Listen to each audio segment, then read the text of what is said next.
লাল ওয়ার্ল্ডে সবাইকে স্বাগত। তো আজকে আমি বানিয়েছিলাম পনির ভর্তা। এটা ফার্স্ট টাইমই করবো। তো প্রথমেই দেখিয়ে দিই, পনিরটাকে ভালো করে গ্রেট করে নিয়েছি গ্রেটার দিয়ে। আর হচ্ছে কি দুটো পেঁয়াজ দিয়েছি, দুটো টমেটো নিয়েছি, একটু আদা রসুন এগুলো লাগবে। আর টমেটোটা দেবে ততটা তোমরা টক একটু খেতে চাও।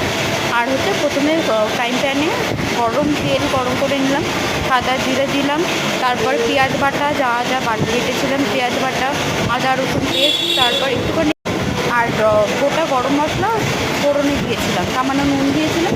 যতটা কষাবে টেস্টটা যতটা ভালো হয়। এরপর ভালো করে একটু কষালাম, টমেটো যেটা পেস্ট করেছিলাম সেটা দিয়ে দিলাম সাথে। তো এবার ভালো করে কষালাম, একটুখানি জল দিয়ে দিই, যতটা কষাবে দেখবে টেস্টটা আরও ভালো হয়। এটা তো তরকারিটা কষানোর উপরে ডিপেন্ড করে। তো এবার মশলাপাতি দেওয়া হবে। ফার্স্টে আমি জিরের গুঁড়ো দিয়েছি, লঙ্কার গুঁড়ো, একটু সামান্য নুন আর হলুদ গুঁড়ো, এগুলো ভালো করে দিলাম। আর হচ্ছে একটু গরম মশলা গুঁড়োটা দিয়েছি, তারপর ভালো করে কষালাম।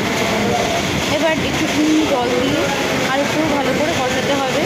তো এর সাথে খাওয়া হবে মোটামুটি তোমরা পরোটার সাথেও খেতে পারো, আইদার তোমরা রুটির সাথেও খেতে পারো। এই যে সামান্য জল দিয়ে দিলাম, জল দিয়ে কষছে রান্নাটা।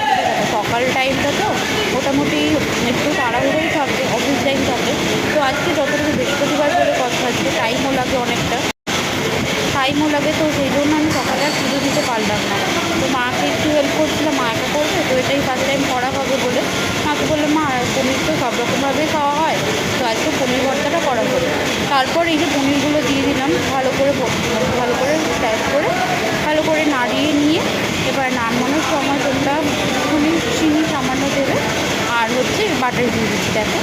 আর সত্যি বলছি, মানে এটা ফার্স্ট টাইম করেছি, জানি না কতটা কী ভালো হবে, কিন্তু পরে যখন খেয়েছি সত্যি খুবই টেস্টফুল হয়েছে। এটা রুটি পরোটা যে কোনো জিনিসের সাথেই তোমরা খেতে পারো। আর আমার চ্যানেলে যারা যারা নতুন, প্লিজ সাবস্ক্রাইব করো, পাশে থেকেও। ডাটা, আজকের মতো